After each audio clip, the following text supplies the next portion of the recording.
Hello, xin chào các bạn đã quay trở lại với review 5 phút. Ở cuối tập 54, sau khi dùng trấn hồn tháp thu lại linh thân muốn bỏ trốn của Tích Hoa bà, Thạch Hạo cầm trấn hồn tháp trên tay, đợi cho linh thân tan biến mới đem nó cất đi. Lúc này, có tiếng cười khẽ truyền tới, một bóng hồng yểu điệu thướt tha, vô cùng xinh đẹp xuất hiện, phong thái tuyệt thế, còn có một loại mê hoặc khó cưỡng, hiển nhiên chính là ma nữ. Nàng mở miệng nói, Bổ Thiên Giáo cũng chưa tới mức một tay che trời được.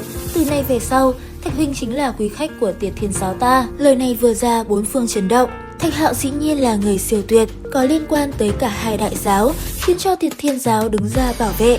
Ngày sau nếu có người lại dám ra tay, thì cần phải đắn đo suy nghĩ một hồi. Sau khi đưa ra lời mời cùng rời khỏi chiến trường bị Thạch Hạo từ chối khéo, ma nữ hiểu được hắn thật sự muốn gì nên cũng không gượng ép mà trực tiếp rời đi. Thế nhưng vừa rời đi trên không trung thì nàng bị một đám y giả lạ mặt chặn lại, sát khí đùng đùng muốn lấy mạng tiểu ma nữ xinh đẹp. Thạch Hạo đứng trên đấu trường hét lớn, ai còn không phục, tới đánh một trận, ta giúp trị bệnh. Trận chiến vừa rồi với Tích Hoa bà, hắn đang ngộ ra được nhiều điều. Hiện tại chiến đấu chính là một loại rèn luyện có lợi cho bản thân. Tiếng xé gió truyền tới, một vài bóng người xuất hiện, bọn họ cẩn thận ẩn giấu hình dáng, bắt đầu tuyệt sát.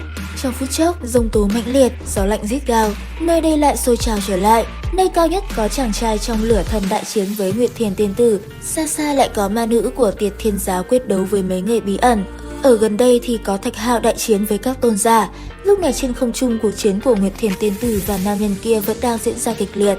Chàng trai trong lửa thần kia cực kỳ lạnh lùng, phát ra một đòn cực lớn, lại là thần thông lục đạo luân hồi, 6 loại bảo thuật cùng ra, kinh thiên động địa đẩy lui Nguyệt Thiền Tiên Tử. Đồng thời, một món pháp khí thần bí được y đặt trong hư không, điên cuồng nuốt chửng tinh khí 10 phương, đặc biệt là những người bỏ mạng khi nãy đều là xương máu của những tôn giả kia, tất cả đều bị hút vào.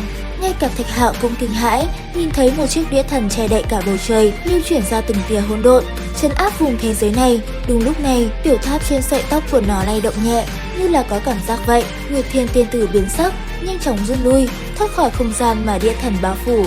Vực sư thấy vậy sắc mặt đã tái xanh, vô cùng bực tức. Đối nghịch lại với chàng trai thần bí trong lửa thần kia đang cười mỉm, vô cùng cay nghiệt. Chiếc đĩa này ập xuống dưới, bao phủ lấy vực sứ, tất cả mọi người khiếp sợ. Không ngờ rằng mục tiêu của y lại là vực sứ, hắn vậy mà ngang nhiên đến hư thần giới tạo phản, lá gan đúng là không hề nhỏ. Hư thần giới được xây dựng từ sức mạnh tinh thần, tự nhiên sẽ ẩn chứa phép tắc của thần linh, mà vực sứ lại là một tia ý chí của giới này, ẩn chứa áo nghĩa trật tự cổ điển, mà tên này muốn chém vực sứ giữ lấy bản nguyên của hắn, chính là muốn đoạt áo nghĩa của thần linh.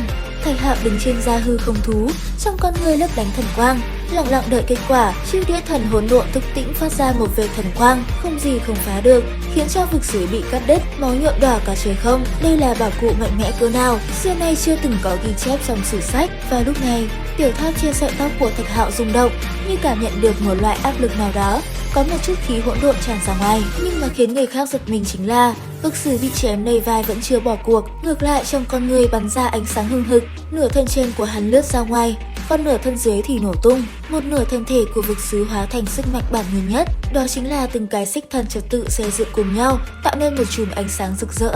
Từng sợi xích thần trật tự vô cùng chân thực, âm âm vang vọng nhanh chóng vọt tới cuốn lấy thân thể nam nhân thần bí kia.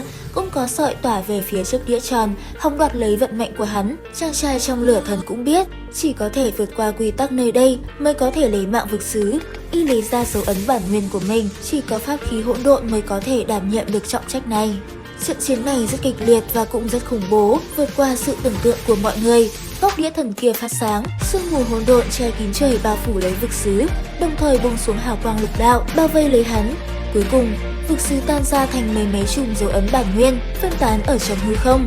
Quy tắc nơi đây vô cùng hỗn loạn, thần hà lóng lánh, tay áo phất phơ, Nguyệt Thiên Tiên Tử cũng chuyển động, vọt vào giữa trường cướp lấy những bản nguyên này. Ngoài ra, ma nữ cũng rất nhanh ra tay thu lại bảo bối. Thạch Hạo tự nhiên cũng tham gia, hơn nữa lại đạt chiến công rất lớn, trong nháy mắt đã cướp được mấy chùm dấu ấn bản nguyên.